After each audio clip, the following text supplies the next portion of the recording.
Right. और भारत एक ऐसा देश है जहाँ इतने सारे कल्चर्स हैं, आपको अलग अलग टाइप की एम्पैथी प्रैक्टिस करनी पड़ती है अलग अलग स्टेट के लोगों के साथ एंड अलग अलग सोसाइटी के स्ट्रैटा के साथ, और ये समझ ज़्यादा बढ़ती है हिस्ट्री की पढ़ाई से. बिल्कुल. कैसे? Right. बिकॉज यू अंडरस्टैंड कि history is not one monolith कि एक राजा था बस वो था. इतने सारे कल्चर्स आप देखते हो कि कोई कितना भी पावरफुल हो उसका डिक्लाइन होता ही है and gets replaced by someone else.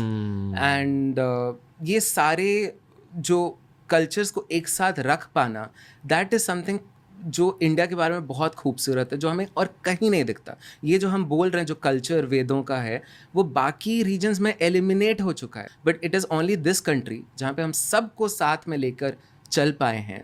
So I think वो फ्रेमवर्क बनाना, वो सिस्टम डिज़ाइन बनाना कि आप कैसे एक वर्ल्ड को बिल्ड कर सकते हो, एक सिविलाइजेशन को बिल्ड कर सकते हो, ये सब हमको पढ़ने को मिलता है, जानने को मिलता है, जिसमें empathy yes is like a very big part.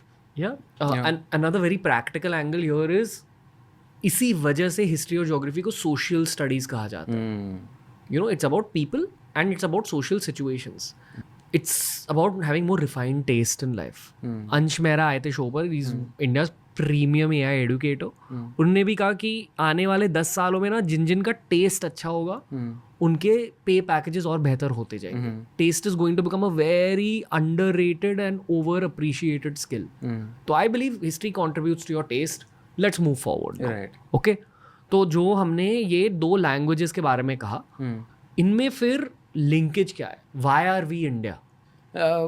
ये क्वेश्चन मुझे बहुत फैसिनेट की है बहुत टाइम के लिए, एंड मेरा अभी वर्किंग हाइपोथेसिस है this something about this land. I think ये ज़मीन पे the geography that we have, the sacred kind of की डेजर्ट भी है, विंटर भी है, कुछ तो है विच गिव्स दिस जियो और जीने दो वाला angle. There something about this country कि यहाँ पे जब कोई कॉन्करर कदम रखता है suddenly there things change. Like Alexander यहाँ तक पहुँचा, all these Mughals sort of came. It domesticates the spirit of this culture, just domesticates everyone, and वो सबको एक दूसरे के साथ बांध देता है. So, and I feel like the broader system framework that we have, which I think partly comes from the Vedas, also gives you a space in this overall system. हर किसी को किसी के साथ link कर देता है. We are connected by stories, we are connected by common deities. जैसे महाभारत है for example, Mahabharata has connected all of India into different stories. Karna यहाँ से आते हैं, like this tribe comes from there. So our culture I would say is such that वो एक linkage की तरह वो एक्सपैंड करता रहता है. उसका कोई ऐसा एक कोर वो नहीं है कि इसको खंडित कर दो तो सब खत्म हो जाएंगे. It's distributed across this country. That is why I feel हम इतने अजाइल हैं. Right, like even if you see our stories, जैसे शिव जी का family का archetype, right? You see like Mata Parvati is worshipped in, let's say, the Shakti is worshipped more in the east of India. Shiv ji comes from, let's say, Kailash, which is like the north of India. Ganesh ji comes from like west, west में उनका ज़्यादा पूजा है. And then Kartikeya is from south of India. So like in one family हम पूरे India को as a whole देख पा रहे हैं. That is the essence, that is how we are all connected. Wow. Okay. I feel a need to bring in deities into this conversation. ठीक है, तो अब हम बात करेंगे इसके बारे में. वाह, आपने प्रणाम किया जी. प्रणाम क्यों किया?